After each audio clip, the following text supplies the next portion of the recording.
रवाना हो गया।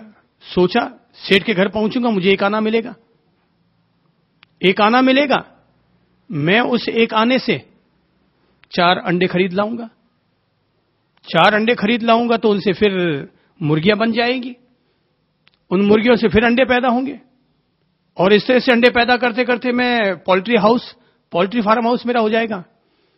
फिर तो मैं गायें और भैंसे खरीद लूंगा, खूब सारा मेरे यहां दूध होगा, और जब इतना सारा दूध होगा मेरे यहां पर, तो फिर तो मैं बड़ा सेठ हो जाऊंगा। बड़ा सेठ हो जाऊंगा तो मुझे बड़ा सेठ देख करके कोई भी व्यक्ति मुझे घरवाली भी दे देगा, और जब घरवाली मिल जाएगी तो मेरे बच्चा भी हो जाएगा, और जब बच्चा होगा तो बच्चा आएगा मुझे कहने के लिए, पापा घर चलो।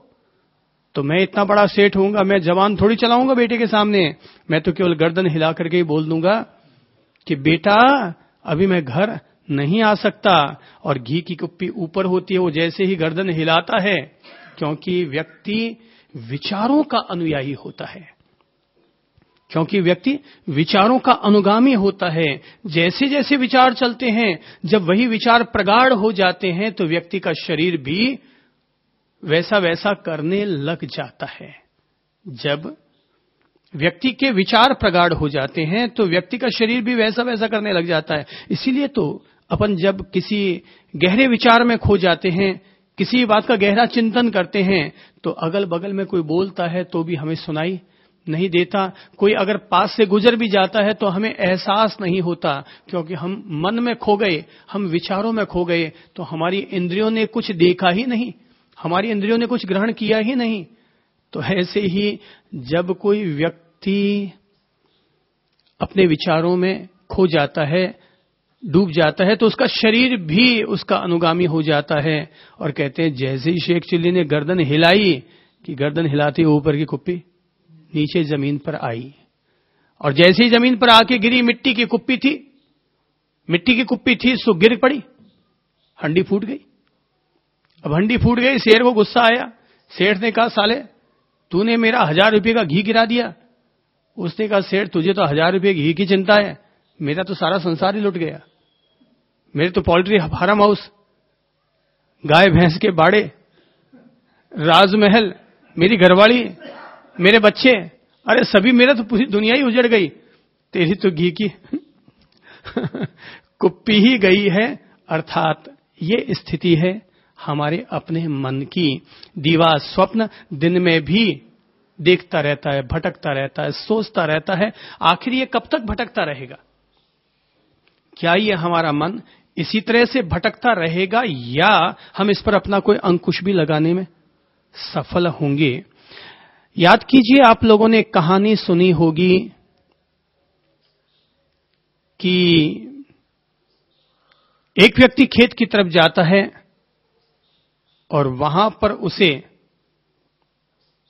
एक प्रेत मिल जाता है। वो कहता है कि ए किसान, तू मुझे अपने काम पर रख ले, मैं तेरा सारा काम कर दूंगा। बोले ठीक है, कर देना। वो समझ नहीं पाता कि ये प्रेत है। तो बोले काम पर लगा दे मुझे। बोले लगा दूंगा। बोले देगा क्या? बोले कि जितना तू चाहेगा उतना दे दूंगा। बोले मुझे और कुछ नहीं चाहिए, मुझे केवल दिन भर काम चाहिए। जब मुझे काम नहीं मिलेगा तो मैं तुझे खा जाऊंगा। किसान ने सोचा काम, अरे इतने सारे काम हैं मेरे, इतने सारे काम है कि 100 आदमी रखता हूं तो भी काम पूरे नहीं पड़ पाते, और तू कहता है कि काम नहीं दोगे तो तुझे खा जाऊंगा। अरे रे लग जा भाई काम पर, ऐसा मुफ्त का आदमी कहां से मिलेगा? ठीक है। वो प्रेत लग जाता है पीछे। बोले बोल आज्ञा दे, क्या काम करना है? तो बोले कि सबसे पहले तो मेरे खेत की जो जमीन है इसकी निराई कर दे, इसकी मिट्टी को पोली कर दे। और ये लगा 2 घंटा बीते नहीं कि वो तो वापस आ गया। बोले कि तेरे खेत की मिट्टी सारी पोली हो गई।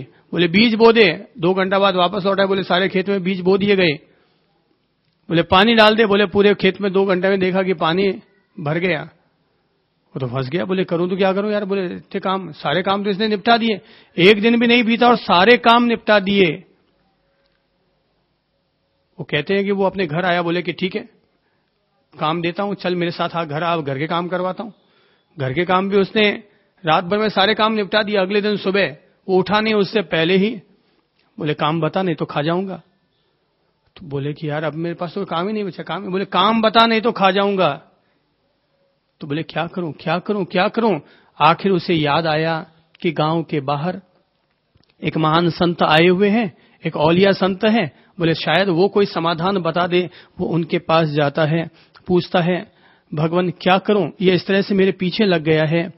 संत मुस्कुराए और कहने लगे तो कुछ मत कर, जब भी तेरे पास कोई काम हो तो काम बता देना, और जब कोई काम ना हो तो घर के बाहर जाकर के एक बांस गड़वा दे और उस आदमी से बोल कि ऊपर से नीचे और नीचे से ऊपर होता जा।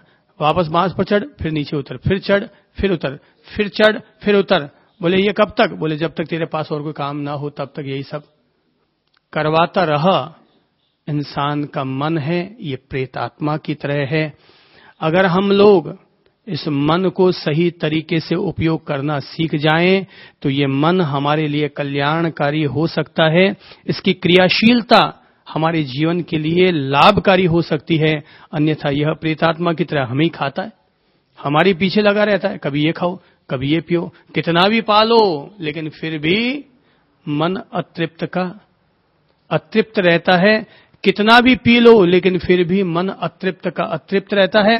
कितना भी भोग उपभोग कर लो लेकिन फिर भी मन हमारा अतृप्त रहता है। इसके आधार पर दूसरा लक्षण ये निकल कर आता है कि हमारा मन अतृप्त है। कितना भी खा लो तब भी तृप्ति इसके पास लिखी हुई नहीं है। इसकी जीवनी में, इसकी भाग्य रेखा में तृप्ति का नाम ही नहीं लिखा हुआ है, केवल अतृप्ति ही अतृप्ति लिखी हुई है। ज्ञानी लोग कहते हैं कि इंसान को अगर सोने और चांदी के कैलाश जैसे पर्वत मिल जाएं तब भी ये मनुष्य का मन तृप्त नहीं होता। कैलाश जैसे पर्वत मिल जाएं सोने और चांदी के, तब भी ये मन तृप्त नहीं होता। क्या बिड़ला जी का मन तृप्त हो गया और फैक्ट्रियां खोल रहे हैं? क्या अंबानी जी का मन तृप्त हो गया और नई कल कारखाने खोल रहे हैं? कि मित्तल जी का मन तृप्त हो गया? मन ये तृप्ति का नाम ही नहीं लेता, और कुछ और, कोई और, कहीं और।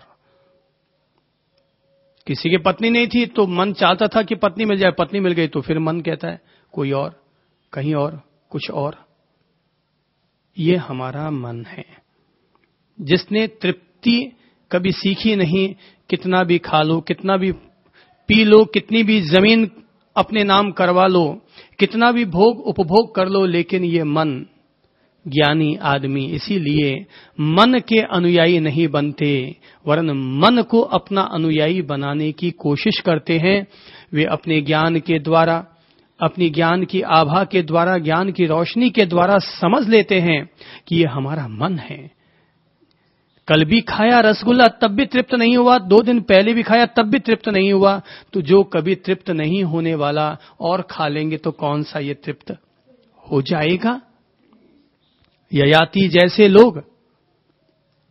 जैसे लोग 1000 साल वर्ष की जिंदगी जी लेते हैं तब भी तृप्त नहीं होते, और 1000 राजरानियों के साथ 1000 वर्ष तक उपभोग कर लेते हैं तब भी तृप्त नहीं होते।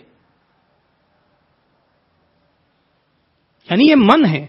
अपन लोगों को अपने अपने मन को समझना चाहिए कि यार क्यों है जीवड़ा इतना खाने के लिए मचलता है, क्यों तू मचलता है? कितना भी इसे खिला दो लेकिन फिर भी ये कुआं खाली का खाली रहता है।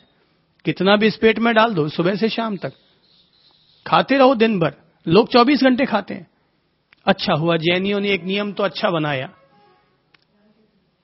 कि भाई सूर्यास्त के बाद मत खाओ। कितना अच्छा होगा जैनी लोग अपने इस नियम को पालन कर ले तो। पर लोग 24 घंटा खाते हैं। महावीर ने यह सोच करके नियम बनाया था कि 24 घंटे में कम से कम 12 घंटे तो मन की गुलामी ना हो, 12 घंटे तो मन पर थोड़ा सा अंकुश रखा जा सके, जिह्वा इंद्रिय पर अंकुश रखा जा सके कि सुबह से शाम तक खाना, शाम से रात तक खाना, खाने का कोई बोध नहीं, बस खाना खाना खाना। सुबह खाना, शाम को पा खाना, शाम को खाना, सुबह फिर पा खाना, और ये सब खाना और पाखाना, ये धारा ऐसी चलती है कि जब तक अपन लोग जीते हैं तब तक ये खाना पाखाना चलता रहता है। कौन तृप्त होता है? केवल ज्ञानी लोग, आत्मज्ञानी लोग, जीवन की समझ रखने वाले लोग, जीवन की अंतर्दृष्टि रखने वाले लोग, परिणामों को देखने वाले लोग ही मुक्त हो पाते हैं, समझ पाते हैं। तो मन अतृप्त रहता है, ये मन का स्वरूप है। ये मन हमारा अतृप्त रहता है, ये मन का स्वरूप है। पुरानी कहानियों में एक बहुत अच्छी प्रेरणादायी कहानी आती है कि सम्राट इब्राहिम के दरबार में एक फकीर पहुंचता है। फकीर जाकर कहता है, सम्राट, मैंने तुम्हारा काफी नाम सुना है, तो मैं तुमसे भिक्षा मांगने के लिए आया हूं। बोले कि हाँ, तुम आए हो। बात सही है कि इब्राहिम का नाम बहुत दूर दूर तक फैला हुआ है। वो एक दानवीर के रूप में पहचाना जाता है, जैसे कि दानवीर कर्ण थे।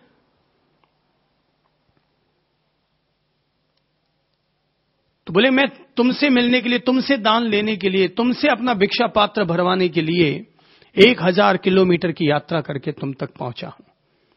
बोले, अच्छा। तो जब वो ये बात सुनता है तो उसकी छाती फूल जाती है प्रशंसा सुन करके। प्रशंसा हर किसी को अच्छी लगती है। जिंदगी में उस आदमी को हमेशा महान समझना जिस आदमी को अपनी आलोचना सुनने के बाद भी जो प्रसन्न रहता है, आदमी उसको महान समझना। कि जो अपनी आलोचना सुनना पसंद करता है, प्रशंसा करके दूसरों को बेवकूफ बनाया जाता है। प्रशंसा करके दूसरों को बेवकूफ बनाया जाता है। अपने काम निकलवाने हो तो दूसरों की प्रशंसा करो। गुणी तो वे होते हैं, साधक तो वे होते हैं जो गुरु के पास जाते हैं और कहते हैं, भगवान मुझे मेरी कमियां बताओ ताकि मैं उनको सुधार सकूं, अपने अवगुणों को घटा सकूं, कटा सकूं। गुरु का दायित्व ही यही है कि वो एक कुम्हार की तरह अपनी भूमिका अदा करे, एक तरफ से लाड भी करे और दूसरी तरफ से थापी भी मारे। वही गुरु होते हैं। तभी तो गुरु हैं, क्योंकि वो जीवन बनाते हैं। तो प्रशंसा सुनी तो इब्राहिम फूल गया। उसने कहा कि ये फकीर इतना दूर से चलकर आया है मेरा नाम सुनकर, तो फिर इसका भिक्षा पात्र केवल अन्न से नहीं भरेंगे, इसके भिक्षा पात्र को भरने के लिए हम कुछ